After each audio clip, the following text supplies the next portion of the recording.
Bismillahirrahmanirrahim. Assalamu alaikum, my dear students. And of course, I love to say you today, my future molecular biologists, because कि अब से onward हम genetics की molecular basis पे ही बात करेंगे. Therefore, I love to say you molecular biologists. I hope, my dear students, you all will be very fine and will be ready to fly with me in the next concepts. आपको याद होगा last time हम लोगों ने one gene one enzyme hypothesis की बात की थी, यानी कि हर एक chromosome different set of genes पे कॉन्सिस्ट करता है और हर जीन क्या करता है कि एक ख़ास किस्म का एंजाइम बनवाता है, और अगर वो एंजाइम वहाँ पे प्रेजेंट होगा तो एक पर्टिकुलर केमिकल रिएक्शन होगा या कोई केमिकल स्ट्रक्चर बनेगा, राइट। और अगर वो वाला एंजाइम वहाँ पे प्रेजेंट नहीं है तो जाहिर है एक कंपाउंड सिंथेसाइज नहीं होगा, एक स्ट्रक्चर नहीं बनेगा या वो केमिकल रिएक्शन ही कैरी आउट नहीं होगा। That was a very giant leap. लेकिन आज हम जिस एक रिमार्केबल जाइंट लीप, एक लंबी सी जस्त की बात करने वाले हैं, that is called as unlocking the mechanism of central dogma. कि बेसिकली चाहे आप वायरस से शुरू हो और आप बैक्टीरिया की किंगडम से गुजरते हुए सारे प्लांट किंगडम में से गुजर जाएं, या इनवर्टिब्रेट्स के सारे फाइला को क्रॉस करते हुए ज़ाहिर आप वर्टिब्रेट्स की दुनिया में गुजरें, दाखिल हों, और वर्टिब्रेट में से भी आप सारी क्लासेस से गुजरते हुए आखिरकार आप असल तकवीम शख्सियत के लेवल पे आ, जैसे हम इंसान बोलते हैं, सब के अंदर एक ही प्रिंसिपल है किसका, नेचर के काम करने का। आज हम उस पर्टिकुलर सीक्वेंस को देखेंगे कि ये जो मशीन है अल्लाह रब्बुल इज़्ज़त ने बनाई हुई वो किस प्रिंसिपल के ऊपर काम करती है, और देखेंगे कि इस पर्टिकुलर मशीन को कोड करना, उसके बाद डी कोड करना, उसको अनलॉक करने का काम किन किन लोगों से अल्लाह रब्बुल इज़्ज़त ने लिया है। So let's move to the white board.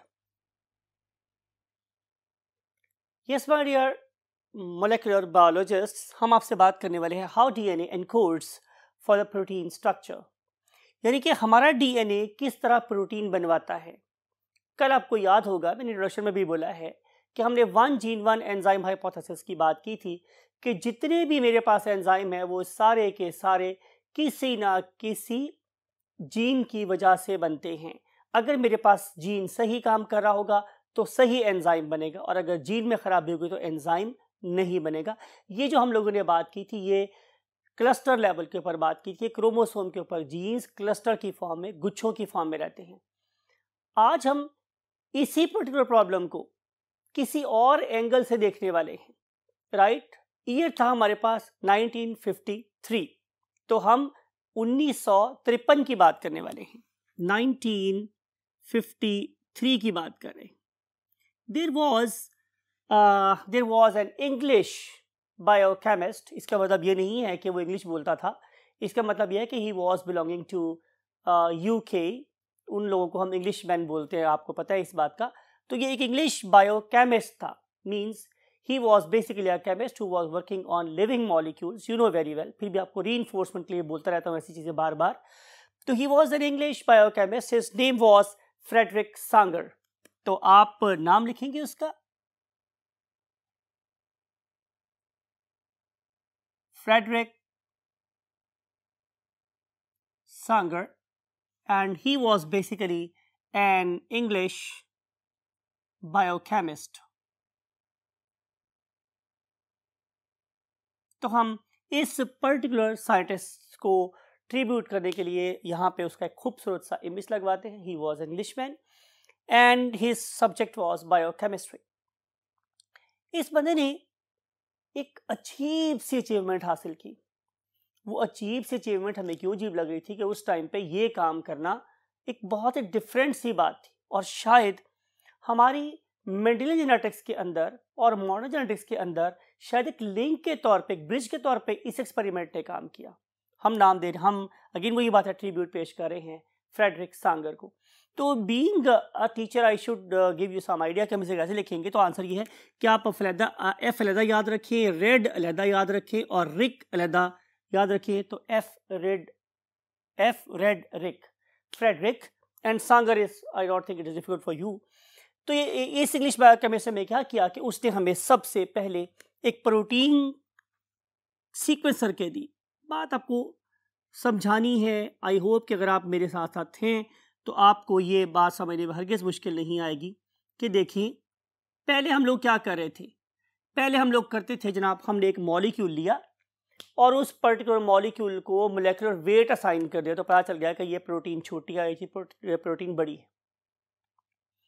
हम ये बता सकते थे कि इसके अंदर कौन कौन से फॉर एग्जांपल अमाइनो एसिड हैं, हमें उसकी क्वालिटी पता थी। लेकिन हम बात कर रहे हैं कि इस पर्टिकुलर प्रोटीन में कौन कौन से अमाइनो एसिड है, शायद हमें पहले ये भी पता था। लेकिन इस पर्टिकुलर इंग्लिश बायोकेमिस्ट ने जो काम किया दैट वाज यूनिक, और इसी पर्पस के लिए इन्हें नोबेल प्राइज से भी नवाजा गया था। बात ही कि हमें ये तो पता है कि फॉर एग्जांपल 26 अल्फ़ाबेट्स हैं, राइट। हमें ये पता है कि there are 20 different types of what amino acid, हमें भी पता है। मैं ये भी बात बता सकता हूँ कि इसके अंदर ये अमाइनो एसिड इतनी हैं, ए टाइप के अमाइनो एसिड इतनी हैं, बी टाइप के अमाइनो एसिड इतनी हैं, सी टाइप के अमाइनो एसिड इतनी हैं। ओके फाइन, ये भी पता चल गया। इनको आपस में जोड़ के जो मॉलिक्यूल का मोलेकुलर मैस बताना था वो भी हमने बता लिया। तो बड़ी पुरानी बातें थी। नया क्या था? नया ये था कि हम ये बताने में कामयाब हो कि कौन सा अमाइनो एसिड किस जगह है। It was the real achievement of this particular Englishman, that is called as a protein sequencing. इस पर्पस के लिए बाय लक और by you can say its own choice he used the smallest protein in you can say animal kingdom, and that very smallest protein is none other than insulin. तो हम एक smallest protein की बात कर रहे हैं, and that very smallest protein was none other than very important hormone known as insulin. तो उसने इंसुलिन का इंतखाब किया। जाहिर है ही वॉज बायोकेमिस्ट, उसे इस बात का पता था कि इसका मोलेकुलर मैस क्या है, इसके अंदर जो अमाइनो एसिड का नंबर है वो डेफिनेटली बाकी अदर प्रोटीन से बहुत छोटा है, तो I should go for it. तो उसने इंसुलिन का इंतखाब किया, और इंसुलिन का इंतखाब करने के बाद उसने हमें एक पेट ऑर्डर बताया। उसके लिए आप इस डायग्राम को देखें, आपको नजर आ रहा है यहाँ पे कि इंसुलिन 2 पॉलीपेप्टाइड पे कंसिस्ट करती है, राइट। आपने ये वाली बात अगेन माय डियर स्टूडेंट्स आपको ये बात पता है कि again it is not new for you. ये वाला इमेज आप पहले देख चुके हैं चैप्टर नंबर 2 में पार्ट 1 में, जहाँ पे हम लोगों ने प्रोटीन का प्राइमरी स्ट्रक्चर पढ़ा था। वहाँ पर भी हम लोगों ने इसी पर्टिकुलर मॉलिक्यूल की यही स्ट्रक्चर लगाई थी, अगर आपको याद हो कि हम ये प्रोटीन क्या है इंसुलिन, ये 2 पॉलीपेप्टाइड पे कंसिस्ट करती है, एक को हम बोलते हैं अल्फा और एक को हम क्या बोलते हैं बीटा, राइट। और ये दोनों जो चेन्स हैं वो कैसी हैं, अनइक्वल लेंथ्स की हैं। अब हमने क्या एडिशन की है, अब हमने आपको ये बताया है कि इस एक पर्टिकुलर अल्फा चेन में कौन सा अमाइनो एसिड कहाँ है, इस पर्टिकुलर बीटा चेन में कौन सा अमाइनो एसिड कहाँ है। ये तरतीब जानना ये एक बहुत डिफिकल्ट टास्क था, जिसको इस पर्टिकुलर साइंटिस्ट ने क्या किया, गेन कर लिया। इसको इस अचीवमेंट के बाद अब हम लोग क्या कहने वाले थे कि what is basically a protein, it is basically you can से complex structure of different polypeptides. तो हम पॉलीपेप्टाइड को क्या नाम देंगे अब कि polypeptide is a definable definite sequence of amino acids. तो उसका हम यहाँ पे डेफिनेशन लिखते हैं कि what is basically a polypeptide. What is basically a polypeptide? Polypeptide is a definable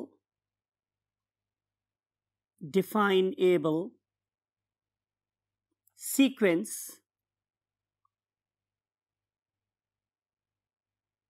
of you know very well amino acids. तो amino acids के डिफाइनेबल या अमाइनो एसिड के डेफिनेट सीक्वेंस को हम लोग क्या बोलेंगे, definitely polypeptides. And you know when 2 or more polypeptides combine together they give rise to the proteins. तो इस लंबी सी अचीवमेंट के बाद डिस्कस करेंगे आप लोगों से ये काम कैसे किया, लेकिन इस पर्टिकुलर मोमेंट पे आपने सिर्फ ये याद रखना है कि ये इंसुलिन वो पहली प्रोटीन थी जिसके अंदर हमने अमाइनो एसिड की प्रॉपर तरतीब को क्या किया, डीकोड कर लिया था। फिर उसके बाद माय डियर स्टूडेंट्स हम बात करते हैं 3 साल बाद की, यानी कि हम किस ईयर में थे, 1953 में थे। तो इससे महज 3 साल बाद हम बात करेंगे 1956 की। तो फिर 1956 56 के अंदर एक और साइंटिस्ट था. His name was Vernon Ingram. His name was Vernon Ingram. Spell लिखते हैं आप लोगों के लिए VER Ver NON non Vernon and then INGRAM Vernon Ingram. He gained almost same type of achievement. और इसके लिए उसने इंतखाब किया शायद एनिमल किंगडम की मोस्ट कॉम्प्लेक्स और सबसे बड़ी प्रोटीन का, and that protein was none other than HP. And I think again you know very well it stands for haemoglobin. Haemoglobin एक बहुत बड़ी प्रोटीन है, मेगा स्ट्रक्चर है. इस पर्टिकुलर हीमोग्लोबिन को जब स्टडी किया गया तो पता चला कि इसकी हमारे पास दो टाइप्स हैं. बेसिकली बात करें वह तो बहुत सारी टाइप्स हैं, so don't again confine your brain to a limited knowledge.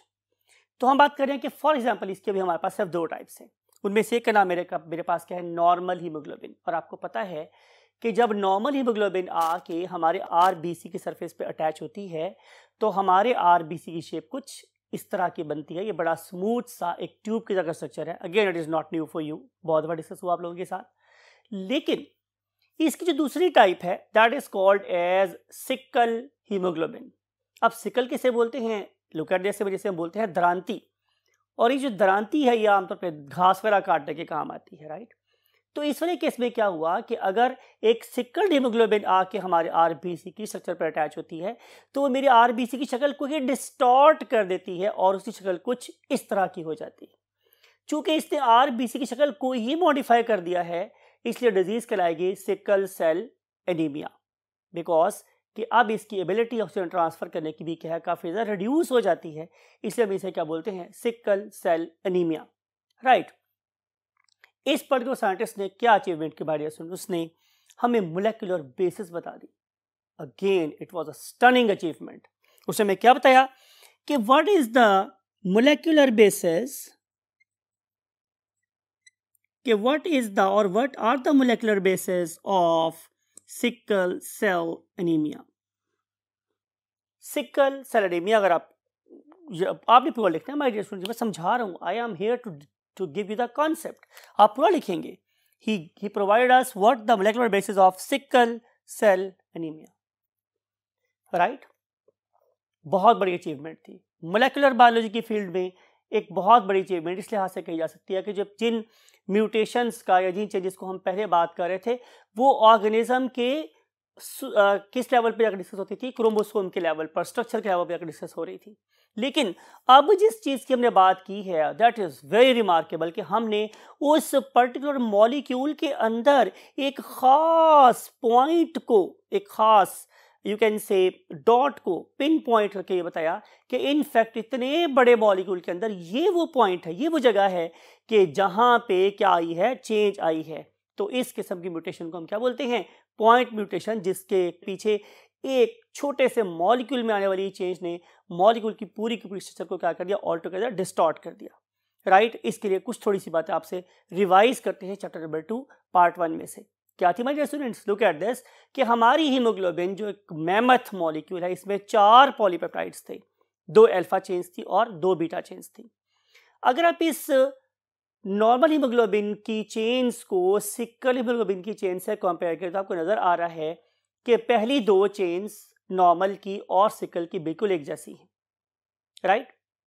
लेकिन अगर आप इसकी 4th चेन को, मीन नॉर्मल की 4th चेन को एबनॉर्मल हीमोग्लोबिन की 4 चेन से कंपेयर करें तो ये भी बिल्कुल एक जैसी है. तो फिर एरर आता कहाँ है, एरर आता है पहली बीटा चेन में या 3rd चेन में. Now look at this. अब हम क्या करेंगे कि हम जाएंगे अगले बोर्ड पर और आप लोगों को बेसिकली 3rd पॉलीपेप्टाइड के अंदर आने वाली चेंज के बारे में बताएंगे कि वो कैसे आती है. So let's jump to the next 1/3 of the board. Yes my dear molecular biologist, मैंने आप लोगों को समझाने की गर्ज से या समझ ले अपनी इसके लिए भी यहाँ पे उस पर्टिकुलर सीक्वेंस को पहले से लिख रखा है जो 3rd चेन में अमाइनो एसिड्स का होता है. यानी कि अगर मैं 3rd चेन यानी कि पहली बीटा चेन के मॉलिक्यूल को मॉलिक्यूल मीन्स अमाइनो एसिड को टॉप से पढ़ना शुरू करूं बॉटम की तरफ, तो जो सबसे पहला अमाइनो एसिड है it is valine, other one is histidine, other one is leucine, other one is threonine, other one is proline, other one is glutamic acid and last one is also glutamic acid, right. तो ये मेरे पास sequence है, अगर आप कहते हैं तो आपके लिए लिख भी देते हैं, no problem at all. Very first is valine, very first is valine, other one is histidine, other one is leucine, other one is threonine, other one is proline, next one is glutamic acid, and last one is also glutamic acid, right. ये sequence है normal amino acids का। आइए ऐसे करते हैं कि हम इसको एक लाइन में लिख लेते हैं। So very first is V, other one is H, other one is L, other one is T, other one is P, other one is G and last one is also G. It is amino acid number 1, it is amino acid number 2, amino acid number 3, amino acid number 4, number 5, number 6 and number 7। तो हमारे लिए इन 7 amino acid को ही focus करना है सिर्फ। तो ये amino acid number 1 क्या था? Valine, 2 histidine, 3 leucine and so much. After knowing the exact sequence of normal haemoglobin, now what was our next job ये थी कि अब हम एक एबनॉर्मल बंदे का ब्लड लें, उसके अंदर से हम हीमोग्लोबिन को आइसोलेट करें और हीमोग्लोबिन को आइसोलेट करने के बाद यहाँ भी अमाइनो एसिड के सीक्वेंस को देखें।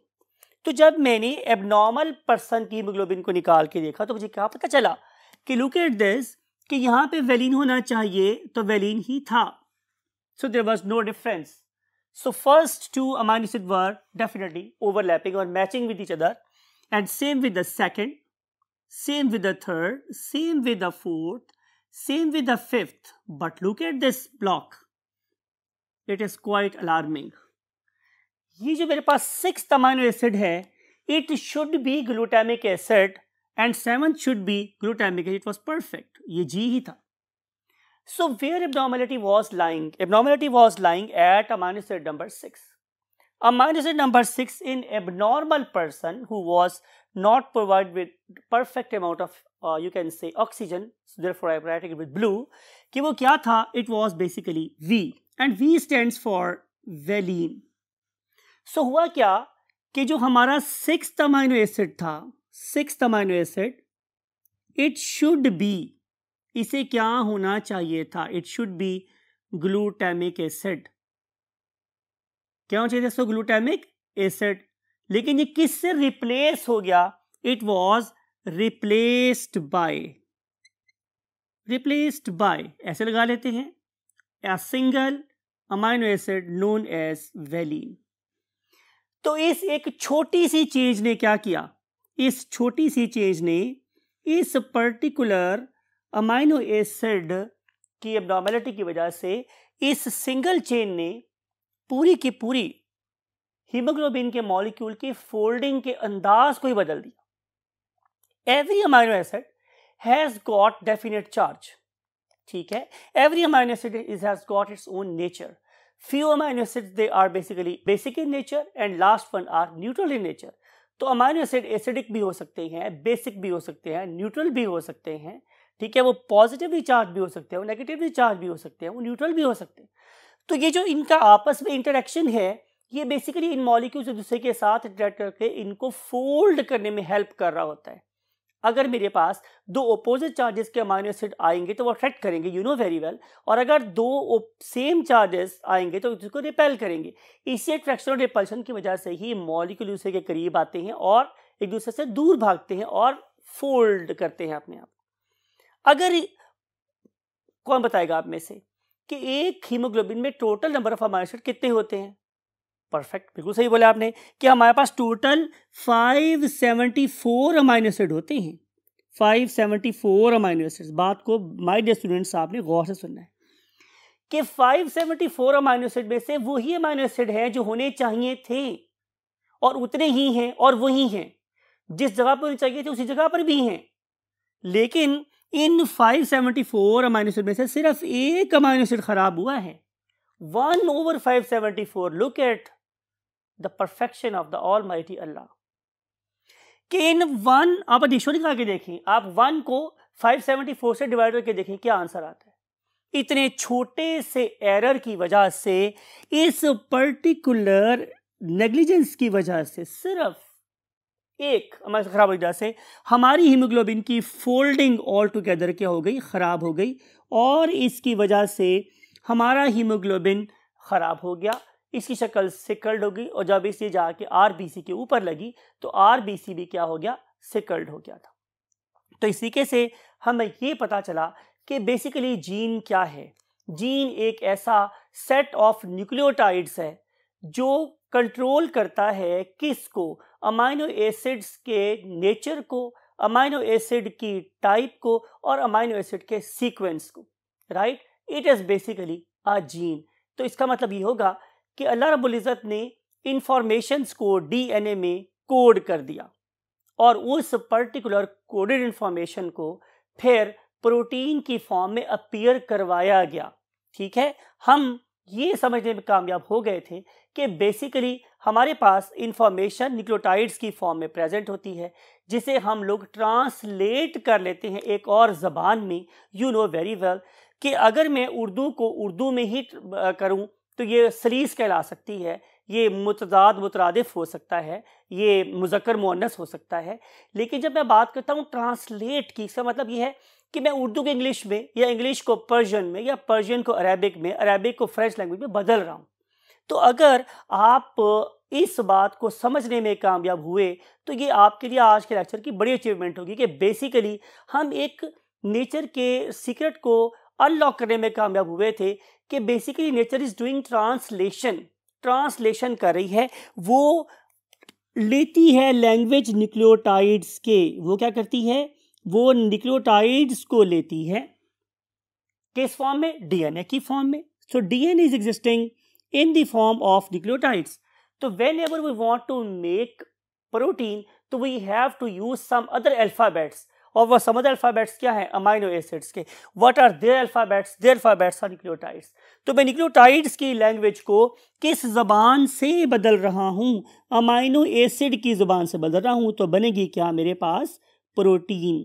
तो इस तरीके से हमारा जो डीएनए है वो कोड करता है किसके लिए, प्रोटीन के लिए। तो माय डियर स्टूडेंट्स, हम बात कर रहे थे कि डीएनए की लैंग्वेज कौन सी है, न्यूक्लियोटाइड्स, और प्रोटीन की लैंग्वेज कौन सी है, अमाइनो एसिड। इसका मतलब ये हुआ कि नेचर बेसिकली क्या करती है कि वो पढ़ती है किसको, डीएनए को, और उसको देख के क्या बना लेती है, एक खास प्रोटीन। क्या ये वाला प्रोसेस डायरेक्टली होता है या नेचर ने अभी भी इसके अंदर कोई हिडन चीज रखी है, इसे अंडरस्टैंड करने के let's move to the last part of the world.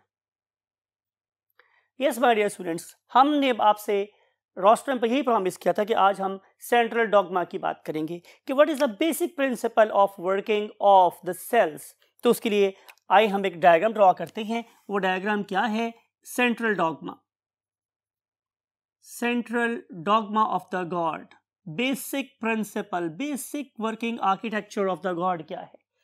तो आंसर ये हमारे डियर स्टूडेंट, सबसे पहले होता है हमारे पास एक DNA. You know very well कि डीएनए पहले कन्वर्ट होता है किस में, आरएनए में। इसकी मिसाल हम यूं लेते हैं कि भाई आप लोगों के पास एक कलर्ड बुक है, फॉर एग्जांपल, जो आप बड़ी महंगी और आपने बड़ी हाई प्राइस पे उसे बाय किया हुआ है। आपका एक दोस्त या आपकी कोई सहेली आप लोगों के पास आती है और वो कहती है कि मेरी बुक में से ये वाला पेज फट गया है या उसमें कम है, तो क्या करो कि आप मुझे ये वाला पेज दे दो। तो क्या ख्याल है, आप ये काम करेंगे कि अपनी बुक में से वो पेज फाड़ें और आप उसे दे दें? तो डेफिनेटली आप ऐसा नहीं करेंगे, बिकॉज इतनी प्रेशियस बुक और वैसे भी आपके ज़िंदगी का एक असासा है, अच्छी किताबें ज़िंदगी का असासा हुआ करती है।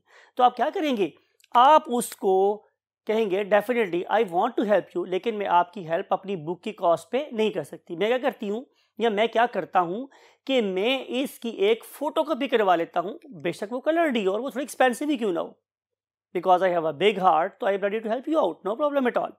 तो मैं क्या करूंगा कि मैं उस पर्टिकुलर बुक की, उस पर्टिकुलर पेज की एक कलर्ड कॉपी करवाऊंगा, लेकिन मैंने बुक को खराब नहीं किया। तो नेचर भी यही वाला काम करती है। नेचर अपनी जो असल बुक ऑफ कमांडमेंट्स है, दैट इज अ डीएनए, जिसने मेरी बॉडी का हर एक पार्ट बनाना है, उसको कभी खराब नहीं करती, बल्कि उसमें से फोटोकॉपी करवाती है।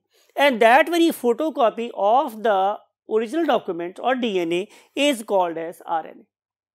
ठीक है, ये डीएनए हमेशा क्या होता है, डबल स्टैंडर्ड होता है। पढ़े लिखे बच्चे हैं, पता है आप लोगों को। लेकिन जब मैं इससे आरएनए बनवाता हूं तो आरएनए हमेशा क्या होता है, सिंगल स्ट्रैंडेड होता है, राइट। तो नेचर क्या करती है कि नेचर डीएनए से पहले आरएनए बनवाती है। अगर मैं डीएनए से मींस एक डबल स्टैंडर्ड मॉलिक्यूल से एक सिंगल स्टैंडर्ड मॉलिक्यूल बनवाऊं तो हम इसे क्या नाम बोलते हैं, इसे हम नाम देते हैं students transcription. This particular process is known as transcription, right. इससे पहले इसी चैप्टर में आपने देखा था कि हम डीएनए को कॉपी करके डीएनए भी बना सकते हैं। पढ़ा था हमने मीजलस्टोन एक्सपेरिमेंट में, किसी को याद है उसका हेडिंग क्या था? Yes, replication. Replication is a semi conservative process. तो जब मैं डीएनए से डीएनए बनाता हूं, जब मैं डीएनए से डीएनए बनवाता हूं मींस जब मैं दोनों स्ट्रैंड्स की कॉपी करता हूं, तो हम क्या कर रहे होते हैं, हम डीएनए से डीएनए बनवा रहे होते हैं।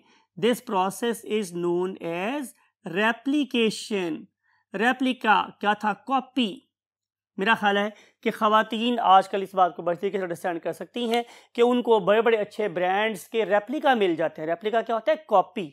वो एग्जैक्ट ज़ाहिर है वो चीज़ तो नहीं होती, लेकिन उसको वही डिज़ाइन वही सब कुछ मिल जाता है उसकी कॉपी की फॉर्म में। तो जो कॉपी होती है वो क्या होती है, रेप्लिका। तो डीएनए से डीएनए का बनाना मींस हूबहू वही चीज़ बनाना, कॉपी करके क्या कहलाता है, रेप्लिकेशन। लेकिन जब मैं इस पर्टिकुलर डबल स्टैंडर्ड मॉलिक्यूल की एक सिंगल स्टैंडर्ड कॉपी बनाता हूं तो it is called as transcription. अब जो आरएनए हमारे डियर स्टूडेंट्स, ये 3 तरह का होता है। आरएनए कैसा होता है, 3 तरह का होता है। उनमें से एक को हम लोग नाम देते हैं, क्या पढ़ा हुआ है आप लोगों ने? अगेन कोई नई बात आप लोगों ने नहीं है। One of them is called as mRNA, also known as messenger RNA. उसके बाद फिर आता है मेरे पास राइबोसोमल आरएनए, और फिर थर्ड नंबर पे आ जाता है ट्रांसफर आरएनए। तो तीनों किस्म के आरएनए एक ही प्रोसेस से बनते हैं और वो प्रोसेस क्या कहलाता है, transcription. Right my dear students, सवाल ये है कि डीएनए आरएनए कैसे बनवाता है। तो इसका आंसर मेरे पास ये है कि हम look at this particular animation, हम क्या देख रहे हैं कि हमें डीएनए मॉलिक्यूल खुलता हुआ नजर आ रहा है। इसमें से एक मॉलिक्यूल होता है लीडिंग स्ट्रैंड, एक होता है लैगिंग स्ट्रैंड। पढ़े लिखे बच्चे हैं, रेप्लिकेशन के प्रोसेस को याद करें तो आपको ये बात डेफिनेटली नजर आ जाएगी कि उस स्ट्रैंड की बात कर रहे हैं हम लोग कि जिसकी कॉन्टिन्यूस कॉपी हो सकती है। पॉइंट टू बी नोटेड, हम उस डीएनए स्ट्रैंड की बात कर रहे हैं जिसकी कॉन्टिन्यूस कॉपी हो सकती है। उस पर्टिकुलर स्ट्रैंड के अंदर एक खास सीक्वेंस होता है, that is called as a promoter operator area. इस प्रोमोटर ऑपरेटर एरिया के साथ आके हमारे पास आरएनए पॉलीमरेज एंजाइम बाइंड करता है। और इसका काम क्या होता है कि उस पर्टिकुलर पॉइंट के बाद आपको जिपर वाली बात याद होगी कि once we have continued the process, तो उसके बाद तो जिपर बहुत तेजी से बंद होकर पूरी जिप को जिप अप कर देता है या जिप को बंद कर देता है। यही वाला काम हमारा आरएनए पॉलीमरेज भी करता है। वंस इट बाइंड तो फिर it can make the copies, it can make. कोई बताएगा आप में से कि हम ये काम कैसे करेंगे? वेरी एक्सेलेंट, हम इनकी कॉम्प्लीमेंट्री बेसिस को जोड़ेंगे। डेफिनेटली मैं जी के सामने सी लगाऊंगा और सी के सामने जी लगाऊंगा, ए के सामने क्या लगाऊंगा? कोई बता सकता है आप में से? तो शायद अगर आप में से कोई बच्चा बहुत अलर्ट होकर बैठा है तो उसे ये बात याद होगी कि हमारे डीएनए की 4 बेसिस क्या थी, एडेनिन, गुआनिन, साइटोसिन और थाइमिन। लेकिन हमारे आरएनए में एडेनिन, गुआनिन, साइटोसिन के साथ चौथी बेस थाइमिन नहीं थी, यूरासिल थी। आपको मेरी बात समझ आ रही है? तो इसका मतलब ये होगा कि जब सीक्वेंस में ए के सामने मुझे कोई न्यूक्लियोटाइड ऐड करना होगा तो वो अब टी नहीं होगा बल्कि यू होगा। ये बहुत पते की बात है, बहुत ज़रूरी है आपको इस बात को अंडरस्टैंड करना कि हम लोग आरएनए बनवाते हुए कभी भी थायमिन इस्तेमाल नहीं करते। आरएनए बनाते हुए हमेशा यूरासिल इस्तेमाल होता है। ठीक है मेरे स्टूडेंट्स, अगर थायमिन है तो ज़ाहिर इसके अपोजिट ए ही आएगा, लेकिन ए के अपोजिट हमेशा यू आएगा। ए के अपोजिट कभी टी नहीं आ सकता। ये बहुत ही ज़्यादा इंफॉर्मेशन ज़रूरी है आप लोगों के लिए, राइट। इस तरीके से हम एक कॉम्प्लीमेंट बनाते हैं, क्या, एक सिंगल स्ट्रैंड का। किस स्ट्रैंड का? जो कॉन्टिन्यूस कॉपी हो सकता है।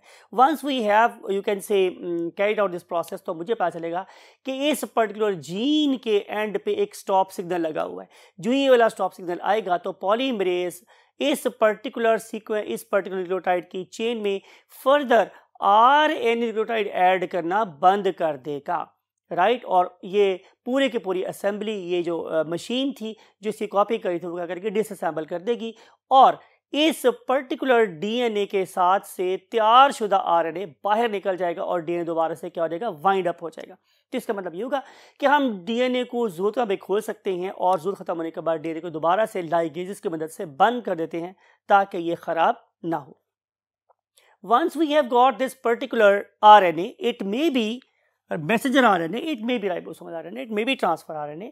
तो फिर हम क्या करेंगे कि हम इन तीनों किस्म के RNA को इस्तेमाल करेंगे along with ribosomes. along with what? Ribosomes. मेरा ख्याल है कि आपको फौरी तौर पे बुक 1 के चैप्टर नंबर 4 में राइबोसोम की याद तो आई होगी।